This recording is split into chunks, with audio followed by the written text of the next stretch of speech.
So hello everyone, this is Ujjwal और इस video के अंदर हम बात करने वाले हैं हाउ टू कवर बैकलॉग्स। अगर आपने इस वीडियो को आपको रियलाइज हो रहा है कि आपका बैकलॉग छूट गया है और उसको कवर करना है तो आप अपने करियर से रिलेटेड सीरियस हो, इसलिए आप ये सब चीजें जान रहे हो कि आपका बैकलॉग है। मैं बहुत बार देख रहा हूं, बहुत बच्चों को रियलाइज ही नहीं हो पाता है कि उनका बैकलॉग रह गया है। ठीक है, तो उनके लिए ये सजेशन रहेगा कि पूरा एंड तक इस वीडियो को जरूर देखो। हम बैकलॉग पूरी अच्छी तरह से एक स्ट्रेटेजी के बारे में बात करेंगे कि कैसे बैकलॉग को कवर करना है। ठीक है, स्टार्ट करते हैं वीडियो को। और सबसे पहले आपका सवाल कि बैकलॉग क्रिएट क्यों होता है, वजह ही क्या है कि क्रिएट हो रहा है आपका बैकलॉग। तो ऐसे तो बहुत सारे रीजंस है, जैसे पहले आपको उस चैप्टर ही नहीं थे या चैप्टर ही समझ में नहीं आया या आपका कंसेप्ट ही क्लियर नहीं है, इंटरेस्ट ही नहीं था चैप्टर में, इसलिए ये सब वजह तैयार होती है कि कंसेप्ट एंड चैप्टर ये सब। सो आपका इंटरेस्ट नहीं है, पहली वजह। ठीक है, सो ये एक वजह है बैकलॉग क्रिएट होने की। दूसरी कि आपको टेंशन, डिप्रेशन ये सब चीजें हैं, तो आपने क्या किया कि 1-2 दिन का गैप ले लिया। तो गैप लेने में आपने स्टडीज की नहीं, बैकलॉग बढ़ गया, मतलब आपका बैकलॉग इस वजह से भी क्रिएट होता है। अब तुम बोलोगे सर डिप्रेशन कैसे, तो देख रहे हो कंपटीशन के अंदर लोग हैं इतने सारे, वो मेरे से आगे जा रहे हैं, ये हो रहा है, वो हो रहा है, सो क्रिएट टेंशन पड़ता है, तो बैकलॉग क्रिएट हो जाता है इससे। Right. Third, health issue. Health issue भी एक बहुत बड़ा प्रॉब्लम है जिससे बैकलॉग क्रिएट होता है, और ये हेल्थ इशू तो हम बोल सकते हैं यार अनसर्टन है, और ये बहुत बड़ा प्रॉब्लम है, खासकर जो 12th में नहीं होना चाहिए या कोई भी ईयर में आप दे रहे हो तो आपका हेल्थ इशू का प्रॉब्लम है तो बैकलॉग क्रिएट होते हैं। अब ये तो रीजंस हो गए यार, that can not be avoided, ये हो सकते हैं और इनकी ही वजह से बैकलॉग क्रिएट हो रहे रहते हैं। ठीक है, सो अब मैं ये नहीं बोलता हूं कि ये गलत है, ये तो हो चुका है, कारण तो है, अब सॉल्यूशन क्या है। तो देखो, बैकलॉग जो क्रिएट होता है ये मैं ऐसा कंसिडर करता हूं कि मैं चैप्टर का एग्जांपल ले रहा हूं कि आपका बैकलॉग बहुत वजह से हो सकता है, आपके कंसेप्ट्स की क्लियर नहीं है तो बैकलॉग है। तो मैं सिर्फ इतना ले रहा हूं कि चैप्टर्स हैं और आपका चैप्टर क्लियर नहीं है, उसमें आपका बैकलॉग रह गया है। दूसरी वजह, मैं इसमें फिजिक्स के बारे में समझाने की कोशिश करूंगा, केमिस्ट्री के लिए, मैथ्स के लिए भी यही एप्लीकेबल है। ठीक है, तो आप उनके लिए भी इसी तरह से रूल को अप्लाई कर सकते हो। द बेसिक इज कि आपके 2 तरह से बैकलॉग होने के चांसेस रहते हैं। पहला, करंट चैप्टर, दूसरा या तो पूरा चैप्टर ही नहीं आता है, मतलब जो चैप्टर आप पढ़ रहे हो उस चैप्टर का अंदर आपको कॉलेज में सिखाया जा रहा है या आप ऑनलाइन उस चैप्टर को सीख रहे हो। ठीक है, लेकिन वो चैप्टर आपका अच्छी तरह से क्लियर ही नहीं है। पिछले चैप्टर्स में जो कंसेप्ट लगने वाले हैं ना, इस चैप्टर में पिछले चैप्टर के कंसेप्ट आपके है ही नहीं, तो आप कैसे आगे का चैप्टर जो करंट चैप्टर लग रहा है उसको आप कर सकते हो। ठीक है, तो ये वजह रहती है बैकलॉग होने की एक, और इसकी वजह से बच्चे बहुत बार जो करते हैं, मैं इसमें बात करूंगा, बहुत बच्चे बैकलॉग उस चैप्टर को भी रख देते हैं जो चैप्टर आपका चल रहा है कॉलेज में। ठीक है, तो इस करंट चैप्टर को बैकलॉग में नहीं लेके जाना है, इसके लिए क्या करना चाहिए। दूसरा, आपका चैप्टर जो है वो पूरा बैकलॉग में रह ही गया है, तो क्या करना है। ठीक है, फर्स्टली मैं करंट चैप्टर के बारे में बात करूंगा कि आपका जो चैप्टर कॉलेज में चल रहा है और उस चैप्टर को आपको बैकलॉग में नहीं रखना है। Do not leave the chapter which is in status in the college, और जो भी आप प्लेटफॉर्म पे स्टडी कर रहे हो तब। तो करें क्या सर, देखिए ऐसा हम मान के चलते हैं कि मैकेनिक्स के अंदर आपका पहला चैप्टर रोटेशनल डायनामिक्स हुआ, दूसरा चैप्टर ऑसिलेशन हुआ, तीसरा चैप्टर सुपरपोजिशन ऑफ वेव चल रहा है। ये चैप्टर चल रहा है, ये दोनों हो गए हैं। ठीक है, सुपरपोजिशन ऑफ वेव ये करंट चैप्टर के अंदर आपको पता चलेगा कि यार ये तो मैकेनिक्स का पार्ट है, तो आपको मैकेनिक्स के ऊपर के 2 चैप्टर्स भी आने चाहिए, खासकर ऑसिलेशन आना चाहिए। सही है।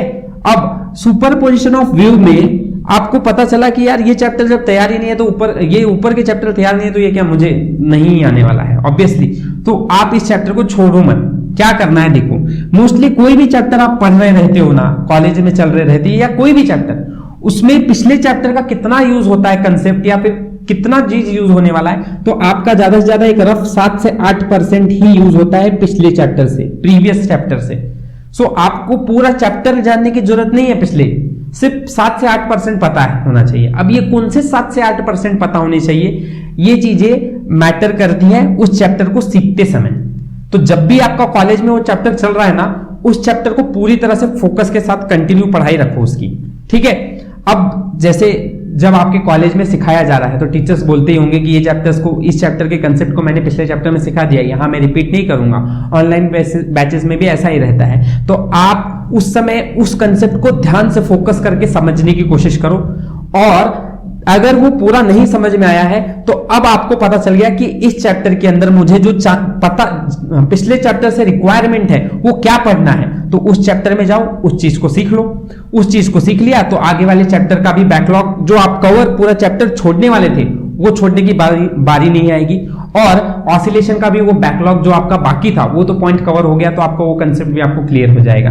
ठीक है, इसको एक अच्छी तरह से मैं समझाऊं तो आपका प्रोग्रेसिव वेव इक्वेशन आपको पता है, सुपरपोजिशन ऑफ वेव में निकालना रहता है, उसके आप डिफरेंट फॉर्म्स देखते हो, वो डिफरेंट फॉर्म्स आपको ऑसिलेशन में आपका जो ऑसिलेटरी इक्वेशन रहता है उसमें टाइम पीरियड, वेव नंबर, ये सब बेसिक्स आपको पता होने चाहिए इस चैप्टर से।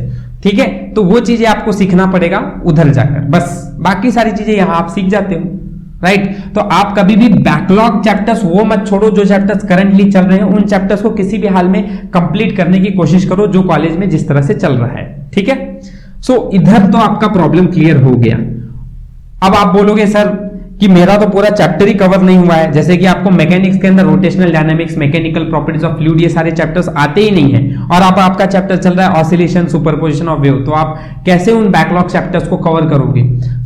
इसके लिए स्ट्रेटेजी क्या है वो समझते हैं। पहली बात, एक तो मैं ये समझता हूं कि जब भी आप बैकलॉग चैप्टर्स को कवर करने जा रहे हो, जो बहुत पूरा का पूरा चैप्टर आपको पढ़ना है, उस समय आपको पूरा एक वीक, याद रखिए, एक वीक से ऊपर का टाइम आपको कोई भी चैप्टर को नहीं देना है। जैसे आप रोटेशनल डायनामिक्स भी पढ़ रहे हो, मैकेनिकल प्रॉपर्टीज ऑफ फ्लूइड भी पढ़ रहे हो, तो आपको एक हफ्ते से ऊपर उस चैप्टर को नहीं देना है पढ़ने के लिए।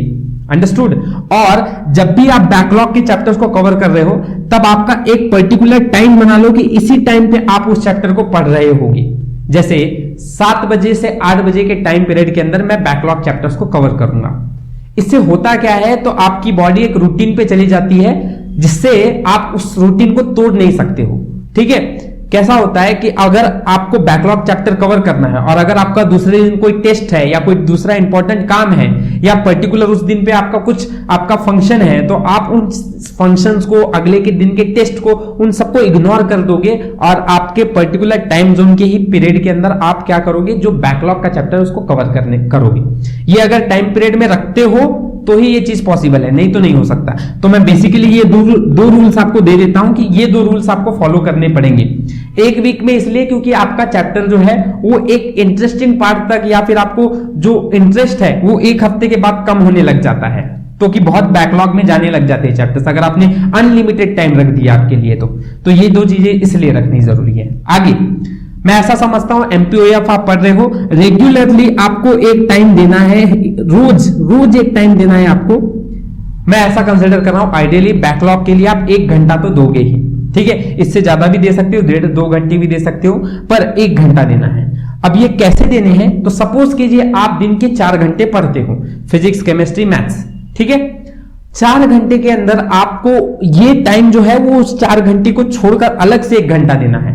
ठीक है, उस टाइम के अंदर नहीं डालना है। अगर उस टाइम के अंदर डालोगे तो फिर ऐसा होगा कि आपको रेगुलर चैप्टर जैसे स्टडी करने जैसी आदत लग जाएगी और आप कॉलेज में जो चैप्टर करंटली चल रहा है उस चैप्टर पे अच्छी तरह से फोकस नहीं कर पाओगे इसके वजह से। कॉलेज के जो चैप्टर्स हैं उनकी पढ़ाई, उनकी रिवीजन, उनकी जो काम है वो अलग से करने हैं और इसको अलग से 1 घंटा देना है जो आपके रेगुलर स्टडीज के अंदर नहीं आएगा। मतलब आप दिन के 4 घंटे पढ़ते हो तो उसको आप 5 घंटे करो, एक्स्ट्रा टाइम देना है तो 5.5 घंटे करो, तब जाके आपको ये चैप्टर ऐसे कवर करना है। पहली चीज। दूसरी चीज, जब आप इस चैप्टर को कवर कर रहे हो, वेरी इंपॉर्टेंट कि आप इसके नोट्स बनाते हुए ही चलो, क्योंकि अब ये नोट्स कैसे कि कॉलेज वाले नहीं, आपके अलग, हर एक चीज में अपने नोट्स खुद के बने हुए रहने ही चाहिए। नोट्स बना रहे हो, फिर जैसे ही आपने नोट्स बना लिए, अब बैकलॉग के अंदर है तो आपको 1 हफ्ते के अंदर कवर करना है। आपने इस चैप्टर को 3 से 4 दिन के अंदर पूरी थ्योरी वेरी पढ़ ली, अच्छी तरह से सारे कंसेप्ट को समझ लिया। अब आप इसके 5वें, 6ठे, 7वें दिन पीवाईक्यूज जो हैं कौन से बोर्ड एग्जाम्स में पूछे हुए या आपके कॉम्पिटिटिव एग्जाम्स में जो पीवाईक्यूज पूछे गए हैं उनको आप अच्छी तरह से सॉल्व करो। जरूरी नहीं है कि आपके टेक्स्ट बुक के पीछे के एग्जांपल्स या फिर आपके कॉम्पिटिटिव के पूरे जितनी भी आपकी क्लास में डीपीपी थी ये सब दी हुई है उन सबको सॉल्व करने की जरूरत है, ये सब कुछ जरूरी नहीं है। आप फोकस करो कि आपको चैप्टर ज्यादा जल्दी कवर करना है तो आप पीवाईक्यूज जो भी आपके कॉम्पिटिशन में या बोर्ड्स में पूछे गए हैं उसको, फिर इसके बाद मैं बोलता हूं आपके सॉल्व्ड एग्जांपल्स। सॉल्व एग्जांपल्स मतलब जो भी आपके एग्जांपल्स टेक्स्ट बुक के अंदर सॉल्व एग्जांपल्स हैं, या फिर ऐसा भी हो सकता है कॉम्पिटिटिव एग्जाम्स में बहुत बार पूछे हुए क्वेश्चंस, बहुत रिपीट हुए क्वेश्चंस, या फिर आपके बोर्ड एग्जाम्स में भी यही स्ट्रेटेजी है। इन क्वेश्चंस को ज्यादातर प्रेफर करो, सॉल्व करने की कोशिश करो, जिस वजह से आपका एक जो पूरा चैप्टर छूट गया है उसके अंदर आपका कॉन्फिडेंस बिल्डअप हो जाएगा और आपका ये चैप्टर एज अ बैकलॉग पूरे साल की तरह से बच जाएगा और अच्छी तरह से आपकी स्टडी हो जाएगी एक चैप्टर की, राइट। और फिर ये फाइनली इन सब चीज को आपको रिवाइज करना है। इस तरह से आप एक चैप्टर को बैकलॉग की तरह से हटा सकते हो और इसको कंसिस्टेंटली करने की वजह से आपका बैकलॉग चला जाएगा पूरा। अगर इसके में एक और फॉर्म रहता है कि आपका डाउट ही क्रिएट हो रहा है, तो भी एक तरह से वो बैकलॉग की तरह ही है। आपका पीवाईक्यूज आपका सॉल्व नहीं हो पा रहा है, आपके सॉल्व एग्जांपल्स आपको वो समझ में नहीं है कैसे सॉल्व हुए हैं, तो उनके लिए आप क्या कर सकते हो, आप अपने टीचर्स का रेफरेंस हेल्प लो, या फिर ऐसा करो कि आप इन सब की एक पीडीएफ की जेरॉक्स ही निकाल लो, जो भी आप पीवाईक्यू सॉल्व कर रहे हो तो उसके अंदर जो सॉल्यूशंस हैं उन सब के ऊपर आप प्रेफरेंस करो, ठीक है। गूगल की हेल्प लो, इन सब चीजों की हेल्प लेकर आप लोग जल्दी से जल्दी सॉल्यूशंस को सॉल्व ढूंढ सकते हो। हाँ, एप्स भी आ रहे हैं, जो ऐप है वो सारे के सारे वीडियो सॉल्यूशंस प्रोवाइड करते हैं, तो आपको ज्यादा जल्दी समझ में आता है। तो इन सब चीजों की आप रेफरेंस ले सकते हो। पीवाईक्यूज मतलब आपको एक तरह से बैकलॉग अच्छी तरह से सॉल्व हो जाएगा वो सारा का सारा, ठीक है। सो आई होप ये वीडियो आपको समझ में आया होगा। Thank you for watching my video. अब मिलते हैं अपने नेक्स्ट वीडियो के अंदर।